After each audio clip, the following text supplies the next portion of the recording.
everyone. This is the first station of this lab, and we have here our tasks and safety.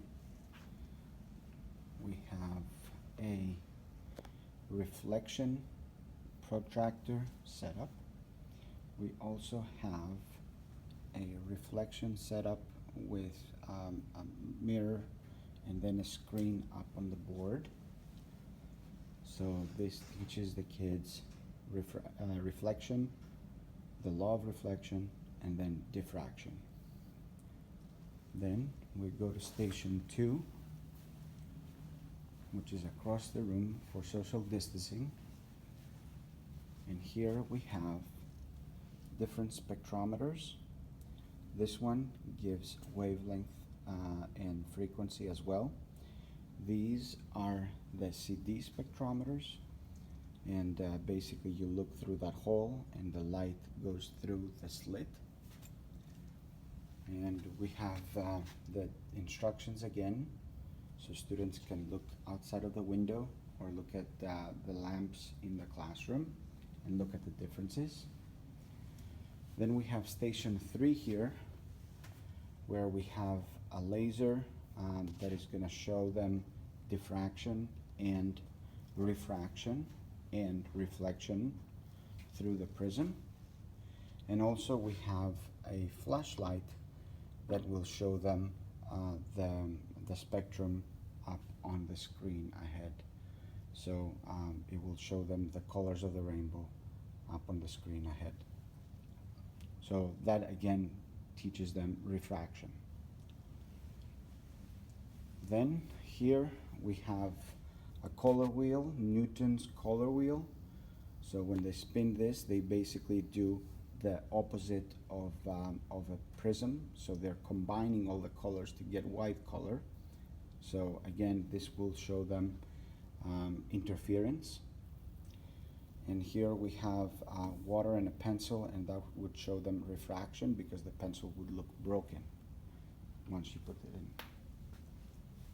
And then on the other side of the room, again for social distancing, we have a guitar, and basically this would show them sound waves and the differences in sound waves, and also when they palm mute one of the notes, it would show them that the energy is transferred to the finger.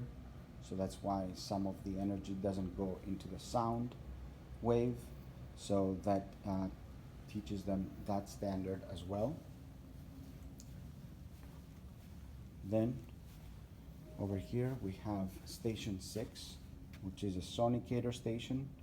So the sonicator would give them sound waves again. They get to stick their fingers in the water so they can feel the energy that is transferred. So again, this not only shows them sound waves, but also the law of conservation of energy. And then we have 2 other stations that are online. It is the station where we have the FET animations, and in that station they would get interference. And then we have also an Achieve article related to light, and that is the lab for today. Thank you for watching.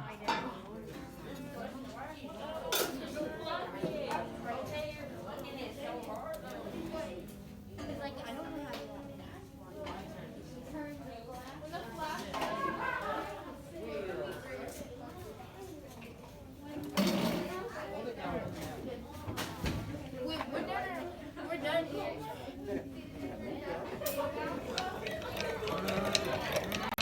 Okay, don't break it. What are y'all doing?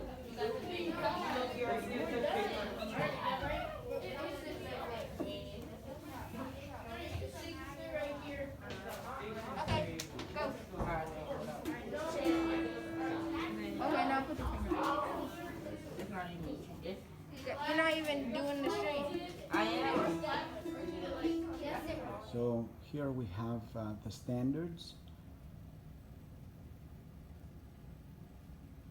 and the objectives for this lesson and this lab. Here we have the pressing questions for each of the stations, so what the students should at least get out of them. So here's the station 1, where we have reflection,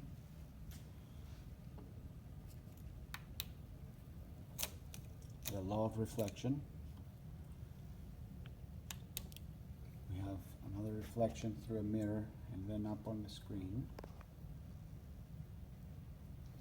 And here we have diffraction through a slit and looking into the box from here. Each station has the different tasks. It has a safety warning and their safety. We have posted the electromagnetic spectrum, just in case they need to reference it.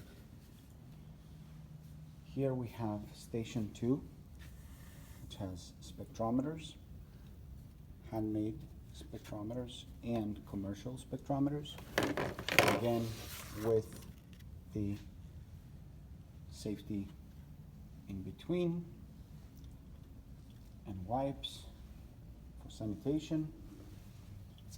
Here we have a prism setup, both for white light and with a laser,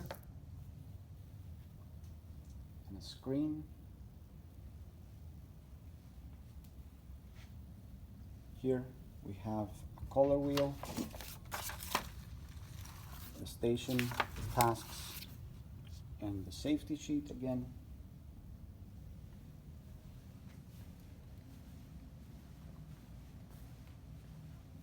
The next station is across the room for social distancing. So this is a station where we are producing sound waves, and they have specific tasks on how to produce them and what to observe.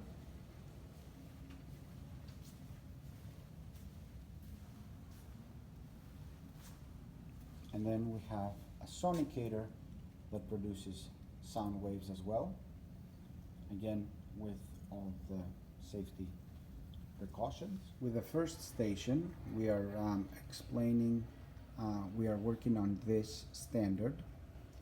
Basically, we are looking at reflections, and we will also see that we will have diffraction as well, even though it is not in the standard. It is one of the phenomena that come up the same time with reflection and refraction. So here are the questions, the pressing questions for this station, and the station is over here. We have the different tasks. There's 3 different tasks. There's some safety. So one of the tasks is to find and prove the law of reflection. So we're looking at the reflection, the incident angle, and the reflecting angle, the reflection angle, and then we can prove the law of reflection. Here we have reflection. So we have a flashlight with a letter F on the cap. We have a mirror, and then we have a little screen that has the F inverted, so that shows them the theory of reflection. And then here we have a flashlight and a box with slits, and then if you look inside, we see that the light is not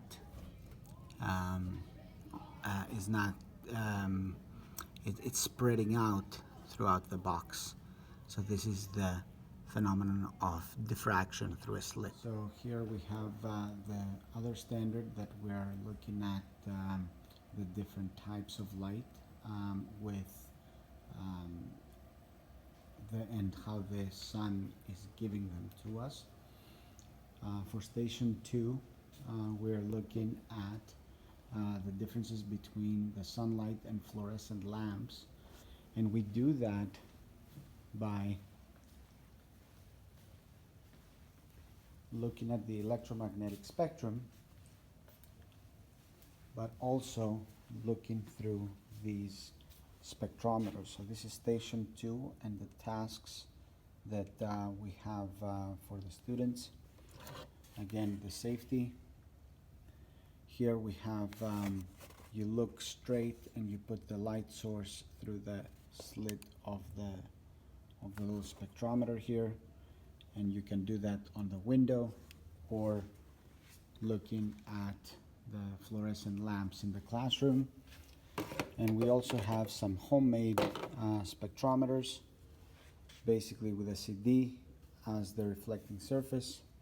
The light comes through this slit on top of the tube, of the poster tube, and then you look through this. So you can see how the sunlight is reflecting, and then if you point it to the fluorescent lamps, you see there are differences. There's lines in the fluorescent lamp case compared to continuous spectrum in the sunlight. In this station, we are looking at these two standards that we have the different speeds between different materials, and also that the light can be refracted, reflected, or diffracted. So we have a station here with different lasers. So this is station 3 with the different lasers. And these are the tasks. Again, the safety. So on the left we have a laser pointer. On the right we have a regular flashlight. I'm going to turn off the flashlight so it's easier to see the laser. So the laser, the first task asks to point the flashlight to the edge of the prism where they get diffraction. You see that line of diffraction. Then they're asked to point the light in the body of the prism, and then they get to see that there is refraction at the bottom. Oops, there's refraction at the bottom, and then because of the geometry of the prism, there is also reflection of the light in the ceiling. So that teaches them the differences in the different materials and how the light travels through them. And then when we have the flashlight, I have concentrated the light with a lens, and then we have the screen. We have the screen that shows the rainbow colors that are basically refracting through the second prism, and they're clearly the colors of the rainbow on the little white paper screen here. So again, this is about refraction, how the color is refracted. The next station has to do with again the different types of radiations, different wavelengths, and how the white light is made of a spectrum of different colors. In the previous spectrum, we took the colors apart.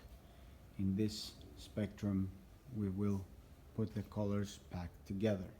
So this, we do it in station 4, and also we're looking at refraction in station 4. So here is station 4. We have the color wheel. So the function of the color wheel is basically the opposite of the prism. It's a simple mechanism with a turning sort of lever, and the idea is that the different colors, the waves of different colors are mixing to give you white light in the end.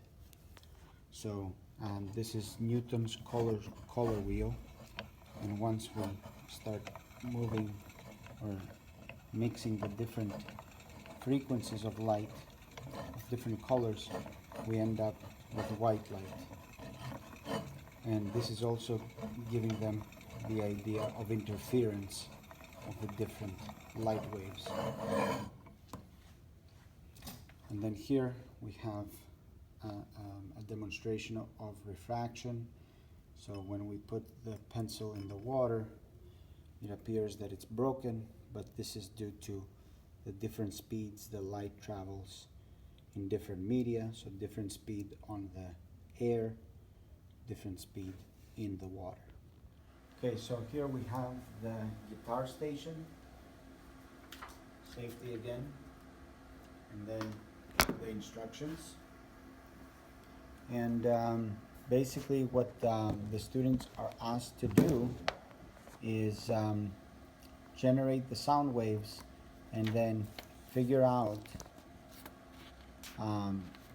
when they palm mute one of the strings, where does the energy go? So here's the exercise. Here's the high E or the low E, and then they palm mute it.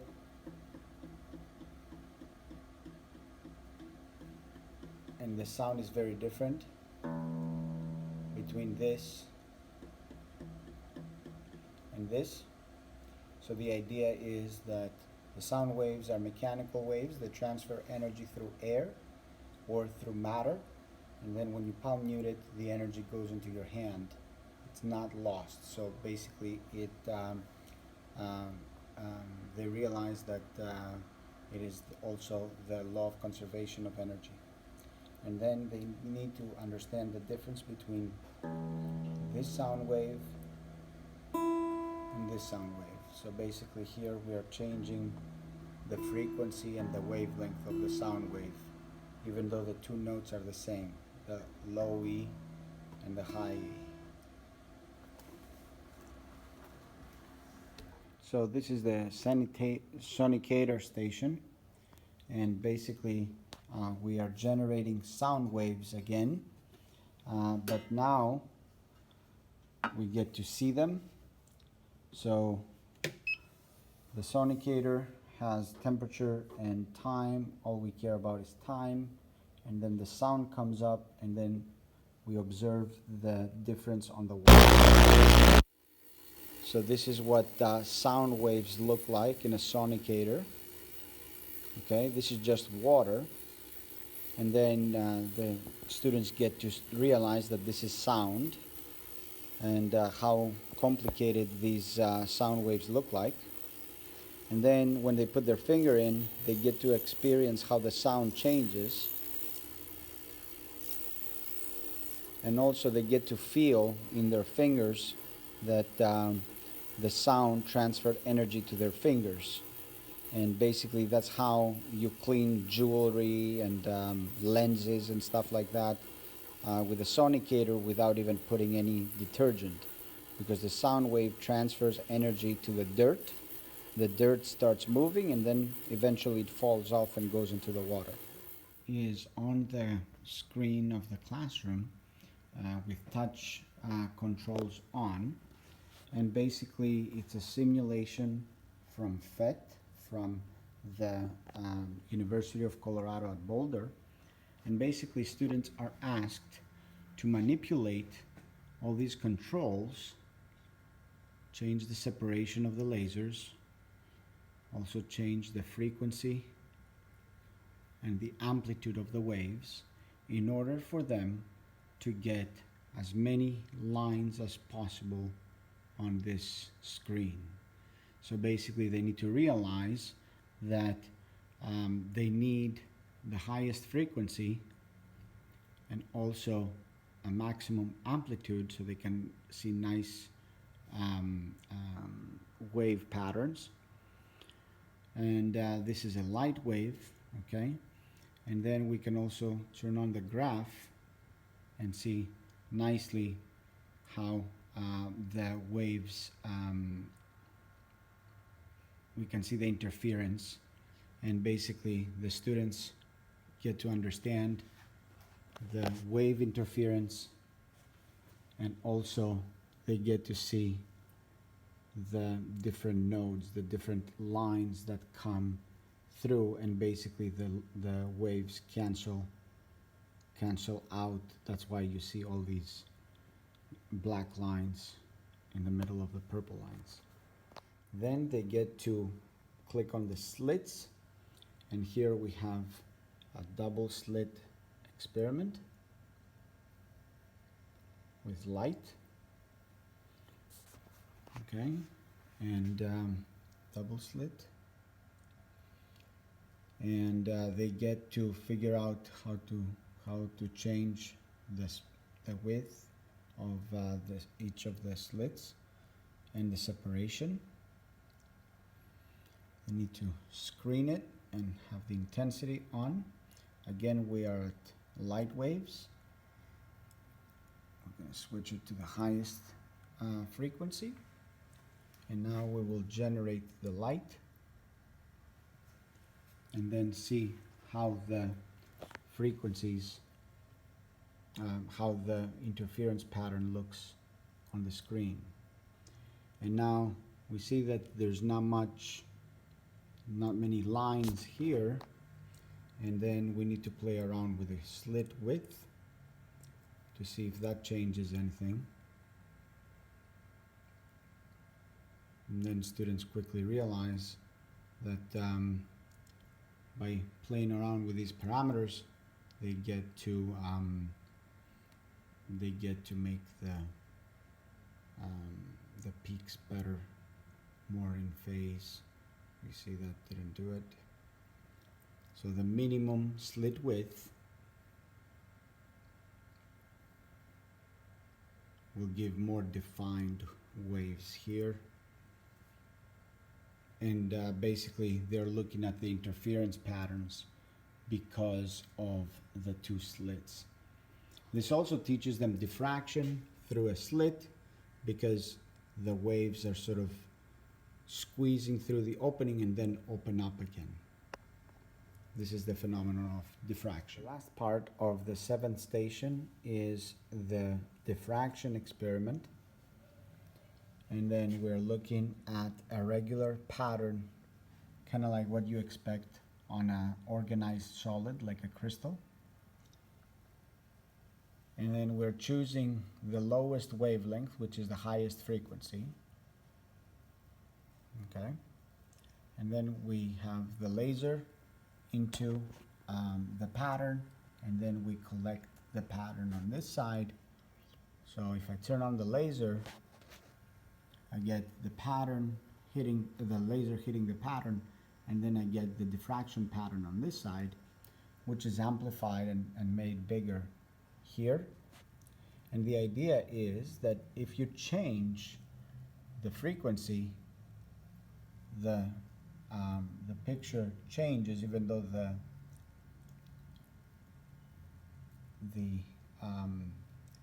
the pattern is still the same. So basically they get to realize that the different lights travel different frequencies, different light wavelengths. They would be able to give you details at different levels, at different parts of the crystal, of the system.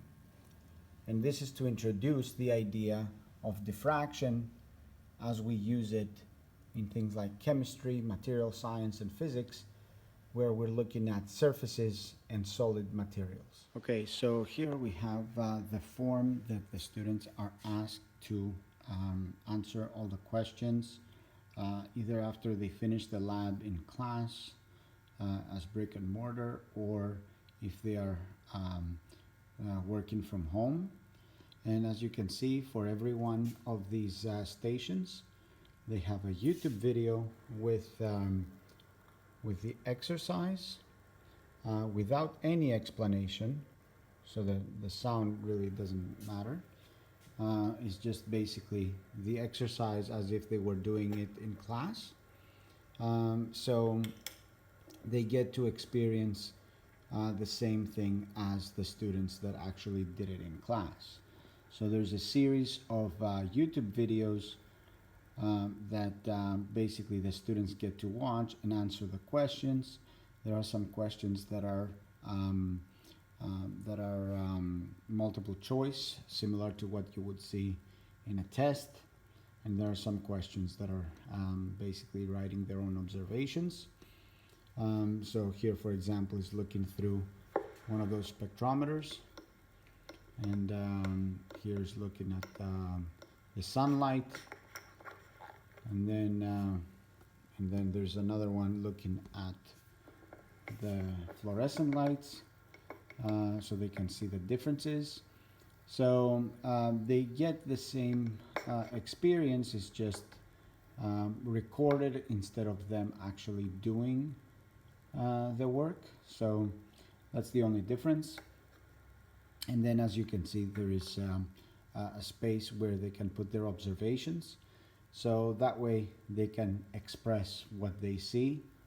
And those long questions are graded for completion as long as the explanation is fairly good, and then the other ones are marked for accuracy. So basically, they need to do well on them. So as you can see, it's fairly long. In class, it took us 2 days for all the stations to be done. The brick and mortar, so the virtual kids did it pretty much in a day, because obviously there's no distractions, and there's no peers and stuff like that. But the sound is pretty good. We did a close-up for that, and as you can see, they get to answer all these questions. The sonicators, same idea. So, and then there's the animation station with all the simulations. So this is where they would go for the University of Colorado Boulder animations, and then they get to answer their questions underneath. And then finally, we have an Achieve 3000 station that is also has to do with lights and light bulbs. So that would be their last station, and then a little rating for the lab. Typically, we get 5 stars across the board. So this is the lab, the virtual lab.